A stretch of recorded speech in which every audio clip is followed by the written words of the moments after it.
A continuación tenemos ya nuestra segunda invitada, ella es la doctora Lori-Ann Ximénez Phoebe, ella es doctora en Ciencias Médicas por la Harvard University y es jefa del laboratorio de microbiología, si no me equivoco, de la Universidad de México, a la cual le vamos a dar la bienvenida el día de hoy.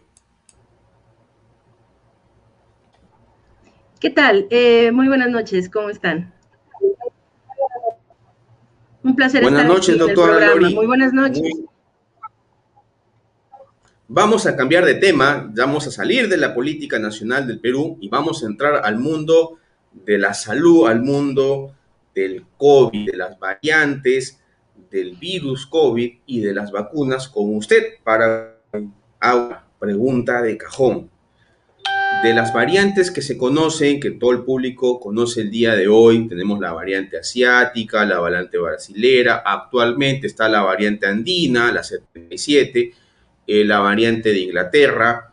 Cuéntenos un poco cómo es este mundo de las variantes del virus, por qué son de interés, por qué otras son de preocupación. ¿Podría darnos un panorama completo para tener un conocimiento más claro de la materia a nivel de Latinoamérica? Sí, claro, con mucho gusto. Bueno, creo que primero hay que iniciar diciendo por qué es que se han generado estas variantes y qué es lo que son. Las variantes son finalmente el mismo virus, es el virus SARS-CoV-2, el causante de COVID-19. Es el mismo virus que ha mutado, que ha adquirido diferentes grupos o gamas de mutaciones. Cada una de estas variantes tiene un sinnúmero de mutaciones y ese conjunto de mutaciones, es decir, la secuencia genómica de cada variante determina de qué linaje provienen y cuáles son sus características y qué es lo que si son de preocupación o no en términos de la infección o qué sé yo. Entonces, en este momento se conocen 4 variantes que sabemos que son de preocupación. La variante, bueno, antes que eso, creo que vale la pena decir por qué nos preocupan las variantes, ¿no? ¿Qué es lo que pueden hacer las variantes que nos causa preocupación?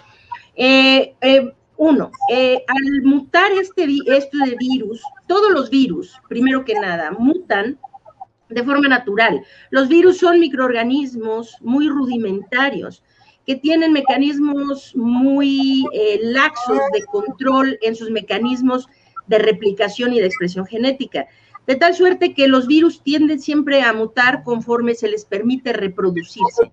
Entonces, esto es un fenómeno natural, mientras a un virus se le permita reproducirse, va a adquirir mutaciones. Y esto es lo que ha pasado con el virus SARS-CoV-2. Habemos países como ustedes en Perú, nosotros acá en México, y otros, ¿verdad? Desde luego Brasil, Estados Unidos, particularmente cuando estuvo encabezado por el señor Donald Trump, que fuimos muy irresponsables, seguimos siendo muy irresponsables.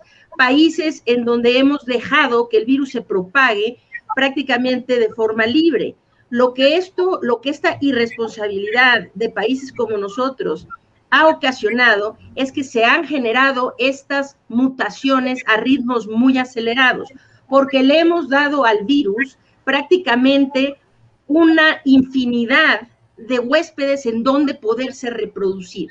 Entonces, hay países en el mundo en donde, como por ejemplo, países en el sureste asiático, como Taiwán, Tailandia, Camboya, Vietnam, Laos, etcétera, estos países, y Singapur, por ejemplo, también, mantuvieron muy bien bajo control su epidemia, la epidemia local de COVID-19, desde el principio de la pandemia hasta ahora. Y es este momento en donde ahora sí que pagan, como decimos acá en México, justos por pecadores. Es decir, que gracias a países tan irresponsables como han sido los gobiernos de México, de Brasil, de Estados Unidos y de prácticamente todos los países sudamericanos, Argentina, Colombia, ustedes en Perú, Ecuador, etcétera, estas mutaciones se han generado a ritmos tan acelerados que ahora esos países que lucharon tanto, hicieron también las cosas, están empezando a tener brotes gracias a que nosotros les regalamos estas mutaciones del virus. Entonces, de ahí la importancia de detener la propagación del virus. no es solamente para evitar infecciones y muertes, es también para evitar que el virus siga mutando. Entonces, las variantes lo que pueden llegar a hacer es que pueden llegar a convertirse en virus que son más contagiosos, en virus que tienen una virulencia aumentada, es decir, que se aumenta su virulencia, queriendo decir que pueden causar una enfermedad más agresiva. Otra posibilidad es que puedan llegar a evadir la inmunidad, tanto la inmunidad natural como la inmunidad que generan las vacunas. Y por último, estas mutaciones podrían llevar a generar nuevos vectores de contagio. Hoy por hoy el ser humano es el único vector que contagia, es decir, nos contagiamos solo de humanos a humanos. Si estas variantes se siguen dando, estas mutaciones se siguen incorporando, tarde o temprano se podría dar el caso de que el virus brinque del ser humano a un animal y que ese animal a la vez se vuelva vector de reinfección para el ser humano. Esto hasta ahora no parece haber ocurrido todavía, pero las variantes que circulan sí son de gran preocupación. Y ahora voy, hay 4 variantes que son las que principalmente son de mayor preocupación. La B117, esta es la variante británica, se originó en el mes de septiembre del año pasado, fue la primera vez que se dio a conocer esta variante, identificada por primera vez, como ya dije, en el Reino Unido. Esta es una variante que tiene mayor contagiosidad, se cree que es por lo menos 50% más contagiosa que la cepa original del virus, pero no parece evadir a la inmunidad, tanto a la inmunidad, o por lo menos no de forma muy significativa, tal vez de una forma parcial y no preocupante, puede llegar a evadir parcialmente la inmunidad. Ahora, otra es la B1351, esta es la variable sudafricana. Esta también es más contagiosa, aunque parece ser menos contagiosa que la variable británica, y la preocupación con esta es que está evadiendo de forma importante y muy preocupante la inmunidad tanto adquirida vía la infección por la cepa original como por algunas vacunas, por ejemplo, la vacuna de AstraZeneca. Se ha reportado que esta vacuna no tiene suficiente eficacia contra esta variante. La variante P1 es la variante brasileña, que de hecho fue identificada por primera vez en Japón, no en Brasil, curiosamente. La razón es porque Brasil pues no tiene buenos programas de secuenciación, mientras que Japón sí. La primera persona que se describió, la primera vez que se describió esta cepa fue en Japón, de un viajero que iba para allá de Brasil. Esta es una cepa de gran preocupación. Se sabe, hay un caso de estudio muy importante, que es el caso de estudio de Manaus, en la Amazonas brasileña, desde luego, en el Amazonas brasileño, ¿no? Ahí esta ciudad de Manaus tuvo un primer brote temprano durante la pandemia, en el primavera-verano del 2020, en donde se estima que más del 75% de la población pudo haberse infectado. Sin embargo, bueno, después hubo una disminución y la población con muy bajo número de contagios y de defunciones. Se creía que esta podía ser el primer caso de una población que hubiera adquirido inmunidad de rebaño a través de la infección natural. Pero la sorpresa fue que cuando esta variante P1 se comenzó a propagar y se volvió predominante, entonces otra vez colapsó el sistema hospitalario de Manaus y volvieron a morir cientos o miles de personas ahí. Es una variante que se ha estudiado menos que las primeras 2 que mencioné, pero que es una variante de gran preocupación por su transmisibilidad, posible aumento en su virulencia, y apenas se está investigando si evade o no y en qué medida a la inmunidad. La última es la B1617, que tiene 2 variantes, la .1 y la .2. La B1617.2 es la que parece tener mayor preocupación. Esta es una variante que se detecta en la India. Es la menos estudiada porque es la más recientemente descrita. Se sabe que es mucho más contagiosa que cualquiera de las otras 3. En este momento en Reino Unido parece ser la variante que ya está predominando incluso sobre la B117, que es la variante de origen británica. Entonces, este caos humanitario, esta catástrofe humanitaria que se originó ahora en la India, parece estar contagiada por esta variante del virus SARS-CoV-2. Eso es, en resumen, esas 4 son las de mayor preocupación. Lamentablemente, la B1617.2, que es la variante de la India, se sabe poco sobre ella todavía. Necesitamos entender exactamente cuál va a ser la trascendencia de que esta variante comience a predominar en las diferentes poblaciones. Correcto, entonces me queda claro que las 4 de preocupación no está considerándose esta variante andina, que es una variante de interés. O sea, hay modificaciones, ¿no? La están siguiendo, pero todavía no hay como para que esto sea una alerta para el mundo de la ciencia, para el mundo médico, y me queda claro que según lo que nos está comentando, la vacuna AstraZeneca no es de las mejores, pero aquí sí quisiera preguntarle, el 20 de mayo salió... Perdón, lo voy a interrumpir un segundo porque nunca dije eso. La vacuna de AstraZeneca es una excelente vacuna, no dije que fuera una vacuna mala. De hecho, es una de las mejores vacunas que está en el mercado. Lo que dije es que la variante sudafricana parece evadir a la inmunidad que confiere la vacuna de AstraZeneca. Este no es un problema de la vacuna, esta es una característica de la variante B1 315, que es la 351, que es la sudafricana. Sí. Haciendo la aclaración, entonces AstraZeneca sí cubriría el espectro justamente de las declaraciones que hizo el señor Hans-Henry Kluge de la OMS Europa, ¿no? Al respecto de que las vacunas en el mercado cubren a las personas que se están vacunando, o sea, todas las vacunas que están autorizadas, las Sinopharm. Ustedes en México creo que también están usando vacunas chinas, no recuerdo el nombre de ellas, vacunas AstraZeneca, Pfizer, Moderna, Sputnik. Todas esas vacunas cubrirían el espectro de las variantes que están ahorita de todo el mundo. Entonces, estas marcas que están circulando y cubrirían al menos el espectro que hay de variantes que están ahorita en el mundo. ¿Es correcto eso entonces? Bueno, parcialmente, no tan rápido. Lo que sabemos es esto: las vacunas de RNA mensajero, como Pfizer y Moderna, son vacunas que hasta ahorita sabemos que son las variantes evaden menos la inmunidad que genera estas vacunas, las de RNA mensajero. Pero estas solamente son Pfizer y Moderna.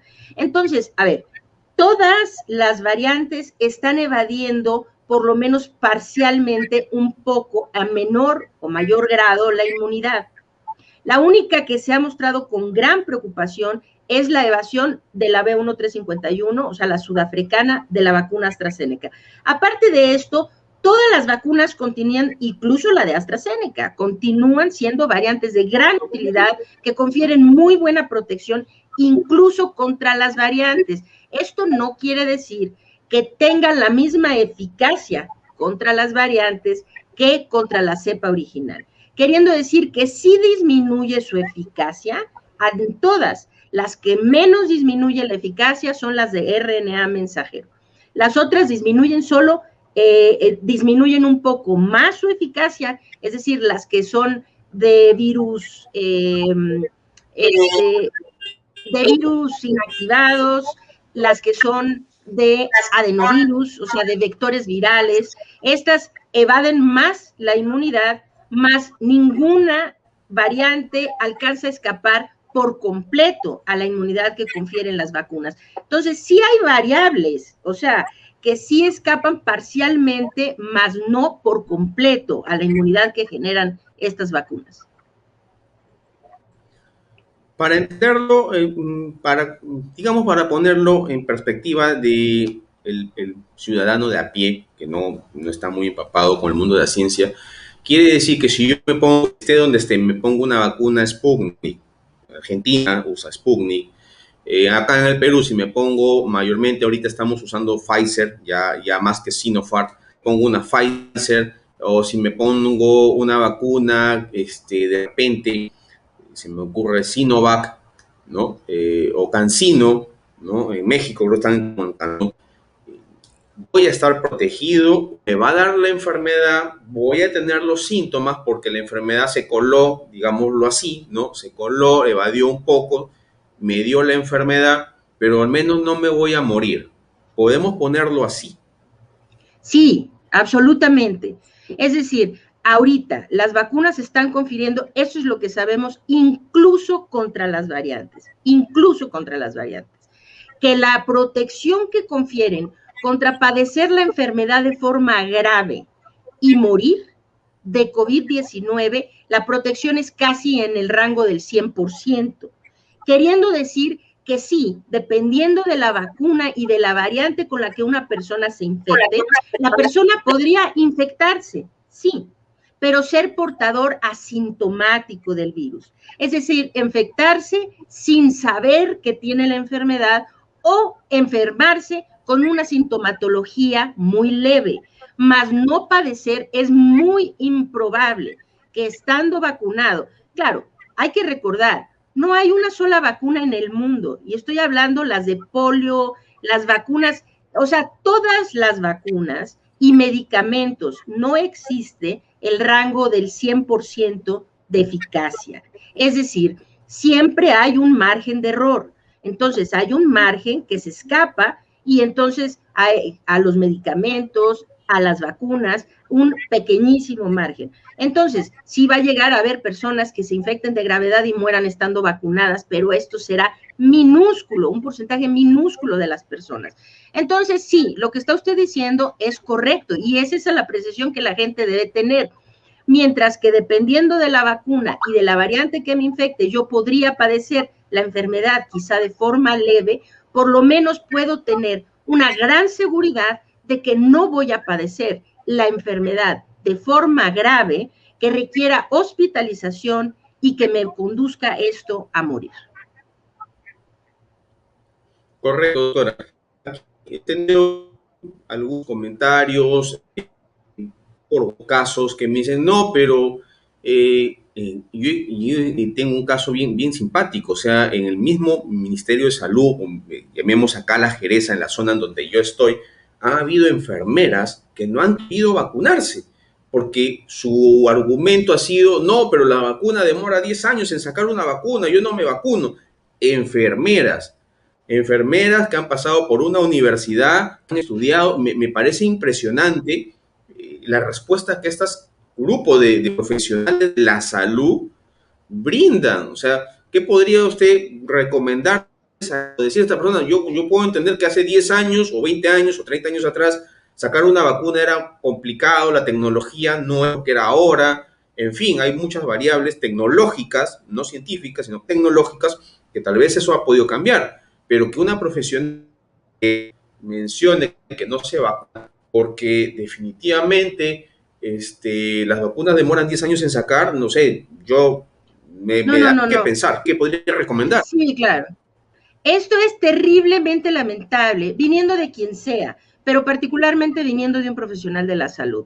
A ver, está empezando a colarse y a filtrarse mucho estas teorías conspiracionistas, negacionistas de la ciencia, en donde se duda de lo que está pasando y que si las vacunas son seguras o no, que por qué se hicieron tan rápido. A ver, no se confunda la gente. Estas vacunas no fueron fabricadas al vapor, no fueron fabricadas así al aire rápidamente. La tecnología de generar vacunas con la tecnología de RNA mensajero es algo que se viene estudiando desde hace más de 20 años. Es decir, no es algo que se sacaron de la manga y que se echó a andar en 2 meses. Esto desde hace más de 20 años ya se estudia la posibilidad de generar inmunidad a través de este tipo de vacunas que están fabricadas con RNA mensajero. Ahora, finalmente, esta es la primera, la de Moderna y la de Pfizer, son las primeras que se aplican en el ser humano. La verdad es que debemos regocijarnos de que hemos vivido en una época en donde hemos visto que esto ocurra. Yo recuerdo, por ejemplo, mi abuelo luchó en la Segunda Guerra Mundial. Por allá en los años 50, mi madre enfermó de fiebre reumática. La penicilina apenas había salido para uso Esto por ahí de los años 50, ¿no? Apenas empezaba a usar la penicilina. Antes de la penicilina, padecer fiebre reumática era en muchas ocasiones una sentencia de muerte, ¿sí? Y yo les cuento esta anécdota para que entiendan que es análoga. Mi abuelo entonces vio a su hija, mi abuelo era médico, viendo a su hija enferma de fiebre reumática, dijo, gracias a Dios, o bueno, gracias, afortunadamente, ¿verdad? Tenemos este remedio milagroso, que era la penicilina. Se lo puso, salió avante y eso. Así, con esa, claro, pues nunca se había aplicado la penicilina, la gente pudo haber sido igual de conspiracionista como ahora están siendo con las vacunas de RNA mensajero. Pero, pues sí es la primera vez, pero pues tenía que haber una primera vez y aleluya, que es la primera vez, porque son vacunas extraordinariamente buenas. Y si en el Perú están aplicando Pfizer, los felicito. Están entonces allá aplicando una de las mejores vacunas que existen en el mercado, que confieren a la vacuna estas de RNA mensajero, se ve que confieren, además de una extraordinaria calidad en la protección inmunológica que confieren, parece que serán las vacunas que confieran la protección más longeva, es decir, que dure más tiempo la protección que confiere. Parece que ese va a ser el caso. Necesitamos los estudios, pero ya vienen en camino. Queriendo decir que no, estas vacunas no se hicieron al vapor, ni las de mensajero, ni las otras. Por favor, la vacuna de Sinovac, que es de un virus inactivado, la tecnología para hacer vacunas con virus inactivados es tan vieja como las vacunas, las primeras vacunas que existieron, ¿verdad? Entonces, esto no se hizo al vapor. Lo que se pudo hacer ahora, dada la emergencia, lo que la gente tiene que entender es esto: estamos sumidos en la peor catástrofe sanitaria que ha visto la humanidad durante más de 100 años. Lo más cercano a esto fue la pandemia de influenza H1N1, la mal llamada gripe española, que ocurrió entre 1918 y 1920. Ese es el fenómeno más parecido a lo que vivimos actualmente.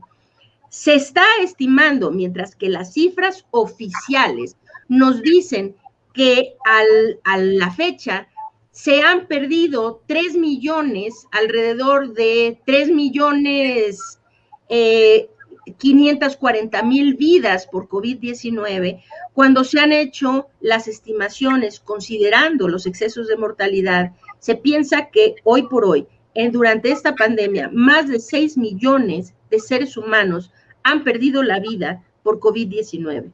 Ahora, tenemos el extraordinario privilegio de poder tener un recurso que nos permita terminar con esta pesadilla, protegernos de morir de esta terrible enfermedad.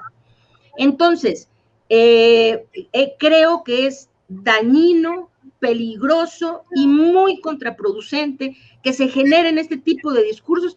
Acá en México hay un grupo que su ignorancia es tan amplia que circulan unas fotografías en donde alguien se acaba de vacunar, se ponen algo de metal y dicen, se me pega. Ahora, porque me pusieron un chip, dicen estas personas. Entonces tiene imán, ¿no? Claro, todo esto son trucos del internet, de gente muy ignorante, pero este tipo de discursivas está causando mella. Aquí en Latinoamérica, escuchen, Latinoamérica es la única región en el mundo, aparte de Asia, en donde hoy los casos siguen en ascenso. Es la región más activa de COVID-19 ahorita a nivel mundial, Latinoamérica, ¿ok? Entonces, necesitamos ser muy conscientes de esto como latinoamericanos, solidarios y ver por vacunarnos todos lo más pronto posible. Quizá, si hoy nos ofrecen la vacuna Sinovac, esa es la mejor vacuna que podemos tener. Si nos ofrecen la Sputnik, esa es la mejor. La AstraZeneca, esa es la... Vacúnense con la vacuna que les ofrezcan en ese momento. Ya va a pasar el tiempo y conforme la cuestión de la vacunación de COVID-19 se vuelva una situación más rutinaria y todos ya estemos vacunados en los refuerzos anuales o bianuales que nos vamos a tener que hacer periódicamente, bueno, tal vez entonces ya nos toque decidir, yo quiero esta vacuna, bueno, pues ya me pongo la buena, Hoy lo más importante es que quedemos protegidos cuanto antes para poder detener la propagación de esta enfermedad. Aquí en el país, justamente en el calor de las elecciones, hubo un excongresista o congresista, creo que ha sido excongresista, que siendo médico cuestionó la vacuna Sinovac y prácticamente generó 2 millones de peruanos vacunaran hasta que salió la Organización Mundial de la Salud con el informe de Sinopharm y definitivamente pues estas personas han quedado en cura de silencio y lamentablemente por un tema político ha causado mella en la nación. Acá en el Perú, hasta el día 27, de acuerdo a los datos que tengo registrados, vamos a un de vacunación del 4% de la población mayor de 20. Solamente hemos avanzado un 4% de los más de 24 millones de peruanos mayores de 20 años. Obviamente que estamos por etapas, estamos entrando a los 63 años. Definitivamente estamos muy lejos. Creo que esa es la foto de toda Latinoamérica. Estamos lentísimos en el tema de la vacunación por causas como lo que usted está mencionando en México, ¿no? La ignorancia, el desconcierto, en caso de Perú ha sido un desconcierto político más que nada, más que otra cosa. Aquí nos hemos demorado por temas realmente de cultura política, pero sí definitivamente me queda claro que no tienen por qué tener miedo y me queda claro que todas las vacunas son buenas. Y yo aquí le hago la siguiente pregunta. ¿Qué sabe usted de las vacunas para los menores de 18 años, para los años de 12 a 17 años? ¿Cómo está eso? Sí, bueno, durante los primeros ensayos clínicos de todas las vacunas, se hicieron los ensayos clínicos únicamente en poblaciones de 18 años y más, queriendo decir que todas las vacunas tienen sus aprobaciones para uso de emergencia iniciales que pueden ser utilizadas solo en mayores de 18 años. Ahora, desde luego que ya las farmacéuticas desde hace tiempo ya habían iniciado ya los estudios en menores de edad, en poblaciones de menores de edad. La primera fue Pfizer, que sacó su primera aprobación y FDA lo aprobó y después alrededor del mundo se hicieron las aprobaciones también, o se están haciendo las aprobaciones para uso de emergencia en la población de 15 a 17 años, que era lo primero que faltaba. Eso ya tiene casi un mes y medio, 2 meses, que se hizo esa aprobación. Entonces, la vacuna de Pfizer ya se puede administrar en esas poblaciones de menor edad. Y más recientemente, hace unos días, de hecho, salió la siguiente aprobación, que es de 12 a 15 años. Queriendo decir que hoy por hoy la vacuna de Pfizer ya tiene aprobación para ser aplicadas en poblaciones de 12 años en adelante. Ahora, de la mano con esto, Moderna salió también con su aprobación hace menos de una semana y Moderna también ya está aprobada para ser aplicada en poblaciones de menores de edad. Ahora, ninguna vacuna hoy está aprobada para ser utilizada en menores de 12 años. Estos son los estudios que apenas se están llevando a cabo. Necesitamos esperar porque los menores de 12 años, no nos confundamos, los niños no son adultos pequeños. Los niños tienen características y situaciones metabólicas, orgánicas, que son muy particulares de su edad. Entonces, aquí de 12 en adelante, parece, por lo menos Pfizer y Moderna ya están aprobadas. Eso es una gran noticia, porque ahora se podrá vacunar a los jóvenes, que era una población muy problemática, los adolescentes, que comprenden poco esto de guardar distancia, ponerse un cubrebocas y no salir con los amigos y qué sé yo, hacen poco caso de las indicaciones que se les da y transmiten mucho el virus.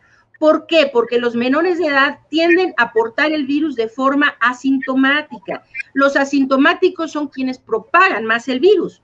Entonces, esto es una gran noticia, que los adolescentes y adultos jóvenes ahora pueden, o los jóvenes, pueden quedar vacunados y entonces es la única población que va a quedar todavía pendiente de autorización hasta que los estudios salgan. Seguramente las siguientes saldrán los niños y los bebés quedarán también nuevamente como una población aparte, que requerirá otro tipo de aprobación. Por lo pronto, de 12 años en adelante para Pfizer y Moderna, y sin duda otras vacunas que ya comenzarán a publicar sus estudios en menores de edad, y cuando eso ocurra, entonces se podrán aplicar. Por lo pronto son las únicas dos que se pueden aplicar en menores de edad. Doctora, le agradezco el tiempo, ya me es corto. Tenía más preguntas, de repente en otra entrevista la voy a volver a invitar. Le agradezco su participación el día de hoy, ha sido usted muy amable, muchas gracias. No tiene nada que agradecer, al contrario, un placer estar en su programa y saludos a toda su audiencia. Gracias. Bien amigos, ya saben, comenten y compartan y hasta la siguiente edición el próximo sábado. Nos vemos.